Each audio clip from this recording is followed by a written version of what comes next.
sixth one, if 2 sin inverse x plus cos inverse x is greater than or equal to alpha and less than or equal to beta. இந்த மாதிரி இருக்கும்போது alpha பீட்டாவோட value என்னன்னு கேட்குறாங்க. இப்போ நம்ம என்ன பண்ணலாம்னா சைன் இன்வர்ஸ் எக்ஸை மட்டும் நான் எடுத்துக்கிறேன். சைன் இன்வர்ஸ் எக்ஸோட டொமைன் ஓகே ரேஞ்ச் என்னன்னு பாருங்கள், -π/2 to π/2.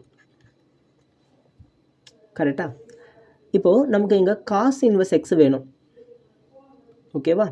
அதுக்கு நான் என்ன பண்ணுறேன்னா ரெண்டு பக்கமும் π/2 ஆட் பண்ணிக்கிறேன்.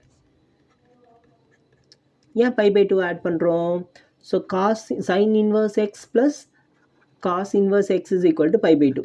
ஸோ அப்போ இங்கேயும் π/2 ஆட் பண்ணணும். இந்த 3 இடத்துலையும் π/2 ஆட் பண்ணால் இந்த இன்இக்வாலிட்டி சேஞ்ச் ஆகாமல் அப்படியே இருக்கும். ஓகேவா? இங்கே இருக்கிற π/2க்கு பதிலாக நம்ம sine inverse x plus cos inverse எக்ஸ்ன்னு எழுதிக்கலாம். Sine inverse x plus cos inverse x. இப்போ பாருங்கள், இங்கே sine inverse x plus sine inverse x 2 sine inverse எக்ஸ்ன்னு கிடச்சிரும், plus cos inverse x கிடச்சிடுச்சு.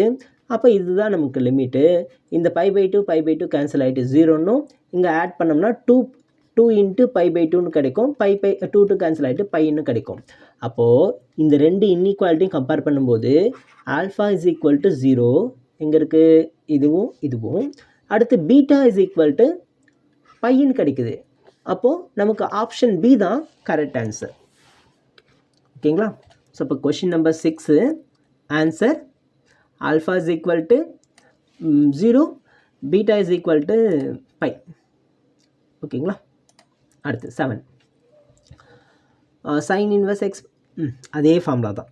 Sign inverse x plus sine inverse y equal to π/2. இந்த sine inverse எக்ஸை π/2 minus cos inverse எக்ஸ்ன்னு எழுதிக்கலாமா? இந்த sign inverse X இந்த பக்கம் போச்சுன்னா காஸ் இன்வர்ஸ் எக்ஸ் இந்த பக்கம் போச்சுன்னா π/2 மைனஸ் காஸ் இன்வர்ஸ் எக்ஸ். அப்போ சைன் இன்வர்ஸுக்கு பதிலாக π/2 மைனஸ் காஸ் இன்வர்ஸ் எக்ஸ். அதே போல் இங்கே π/2 minus cos inverse y equal to π/2. Okay, இந்த மைனஸை காமனாக வெளியே எடுத்தோம் அப்படின்னா அதுக்கு முன்னாடி இங்கே இருக்கிற π/2 இங்கே இருக்கிற π/2 கேன்சல் பண்ணிக்கிறேன். ஒரு π/2 மட்டும் முன்னாடியே எழுதிக்கலாம். இந்த ரெண்டுத்துலேயும் மைனஸை காமனாக வெளியே எடுத்தோம் அப்படின்னா cos inverse x plus cos inverse y equal to 0. So இந்த minus cos inverse x plus cos inverse y இந்த பக்கம் வந்தது அப்படின்னா நமக்கு ஈக்குவலாக மாறிடும்.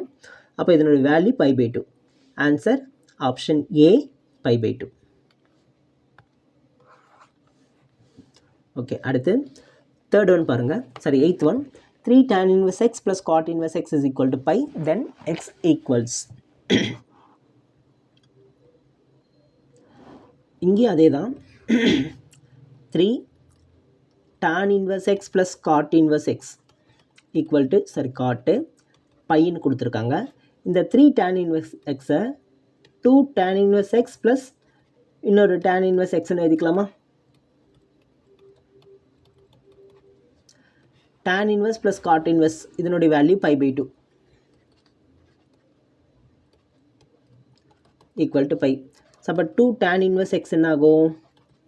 By minus π/2. Pi minus π/2 again π/2. 2 tan inverse x is equal to π/2. இந்த 2 இந்த பக்கம் வந்ததுன்னா π/4 ஆகும். tan inverse x is equal to tanல எப்போ நமக்கு π/4 கிடைக்கும்? tan inverse 1. அப்போ xோட வேல்யூ 1. ஓகேங்களா?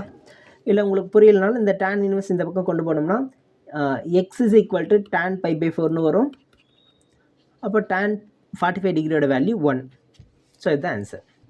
அடுத்து அசஸ் and reason. So range of cot inverse X is equal to 0 to pi correct. Domain of tan inverse X is R இதுவும் கரெக்டு. இது ரெண்டும் கரெக்டாக இருக்குது. ஆனால் இதுக்கான ரீசன் இது கிடையாது. அப்போது ஆப்ஷன் பி தான் சரியான விடை. 10th ஒன்று பாருங்கள். Principal value of tan inverse -√3 கேட்டிருக்காங்க. ஸோ tan இன்வர்ஸ் ஆஃப் டேனில் எப்போ நமக்கு √3 வரும்னா 60 டிகிரியில் π/3ல் வரும். இது வந்து நெகட்டிவில் இருக்கிறதுனால tan 180 - θ வந்து நெகட்டிவில் இருக்கும். ஓகேவா? ஸோ அப்போ இந்த பிரின்சிபல் வேல்யூன்னு பார்த்தோம்னா 2π/3ன்னு வரும். சரி, ஆங்கிள்னு பார்த்தோம்னா 2π/3ன்னு வரும். ஆனால் பிரின்சிபல் வேல்யூன்னு பார்த்தோம்னா -π/2 to π/2 தான் இருக்கணும். இது அதை விட பெருசாக இருக்குது. அப்போ இது என்ன பண்ணலாம், -π/3ன்னு எழுதிக்கலாம். tan of -π/3. ஸோ இந்த tan இன்வர்ஸ் டேனும் போயிட்டு நமக்கு ஆன்சர் -π/3 தான் வந்திருக்கணும். இங்கே +π/3ன்னு இருக்குது. அப்போ இது தப்பு. இன்கேஸ் கொஷினில் -π/3ன்னு இருந்ததுன்னா கரெக்டு. அடுத்து ரேஞ்ச் கொடுத்துருக்காங்க. ஓகே. அதே போல் எக்ஸ் வந்து பிலாங்ஸ் டு இந்த ரேஞ்சில் தான் இருக்குன்னு கொடுத்துருக்காங்க. இது tan இன்வர்ஸ் எக்ஸு, ஆங்கிள் -π/2. இது கரெக்டாக இருக்குது. ஸோ அப்போது இது வந்து assertion false, reason is true. Okay, option D தான் கரெக்ட் ஆன்சர். Okay, thank you. அடுத்த வீடியோவில் 2 மார்க்ஸ் 3 மார்க்ஸ் பார்க்கலாம். தேங்க்யூ.